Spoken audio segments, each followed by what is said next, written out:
21 Code of Federal Regulations, section 50.23 and 24, it is illegal to make anybody participate in an experimental program using coercion. That is, in fact, how in U.S. law, we actually embraced in U.S. law the Nurnberg Code. So coercion is illegal, and we need to call it coercion. We don't want to call it leverage. We don't want to call it pressure. We want to call it the illegal act that it is. It's coercion. And that becomes important because under 18 U.S. Code, section 2331, and then subsection 802, inside of the definition of domestic terrorism is any time a U.S. citizen or a government in the U.S. is forced to do something that it would not otherwise do. That's also not only coercion, but domestic terrorism.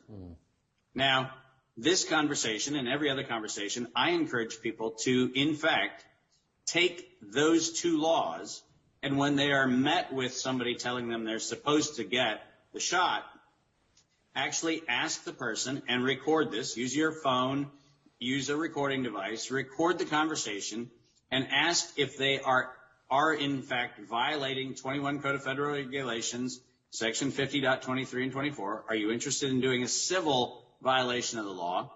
And if they say yes, they're cool with that, then say, are you willing to violate 18 U.S. Code section 2331, which says that it is illegal to coerce a population, and that is a felony, and the felony has a 99-year prison term with it. Wow. And so here's the problem.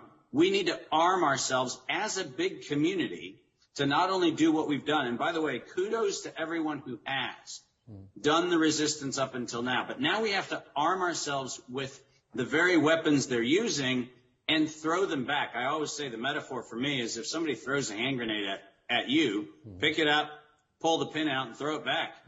They've given you a hand grenade, use it. What we need to be doing is we need to be informing ourselves, and most recently, Patrick, and this will be a punchline I get to at the end, but I just put all of the felony statutes and all of the felony evidence into a single document that everybody can use, everybody can reference, and just go to your employer, to your local grocery store, to your local theater, to your local school board, whatever it is, just say, hey, which one of these felonies do you want to be implicated in? Because all of them carry 99-year prison terms and up to $100 million fine. So, and that's $100 million fine for an institution. So it's actually a big deterrent. And as we have been manipulated and coerced as a population, we now need to actually take the offensive position and say, stand up, be informed, and provide the 8 felony counts that you can ask any employer, any business, anybody who's trying to push the mandate, which one of these felonies do you want to now be liable for? That's brilliant. And I like the idea of going on the offense. You know, I mentioned earlier, I think our last line of defense, or one of our last line of defense, are going to be the courts. You know, we got to get away from the executive branch. You know, we're very dysfunctional in our legislative branch. But the courts, you know, shooting down the mandate, you know, the Biden mandates, et cetera, I think they are our last line of defense.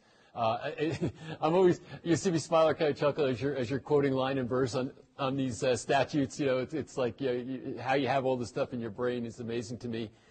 Is there a way that people can get access to the documents you described? Well, there you go. I feel like I just entrapped you because I told you there is a thing. It turns out if you go to either of my websites, fullyliveacademy.com, that's Fully Live Academy, all one word, fullyliveacademy.com, or davidmartin.world. If you go to either of those two and click on the Attorney General link, what you'll get is actually the criminal indictment template, which has all 8 felony counts that are actually listed right there. And you can download those, as I encouraged people to do yesterday. You can print them off. You can send them certified mail to your U.S. attorneys, to attorneys general in your state, to elected officials in your state, to school boards, to anybody who's doing a mandate, and say, you are now on notice of felony violations. And guess what? Like you just said, the courts are, in fact, going to ultimately deal with this issue, And if you have gathered evidence in your own coercion, in your own manipulation of the things that have been foisted upon you, you will actually be part of the class that one day recovers those damages. So I say stand firm, inform yourself, get evidence, and take action. I love it. And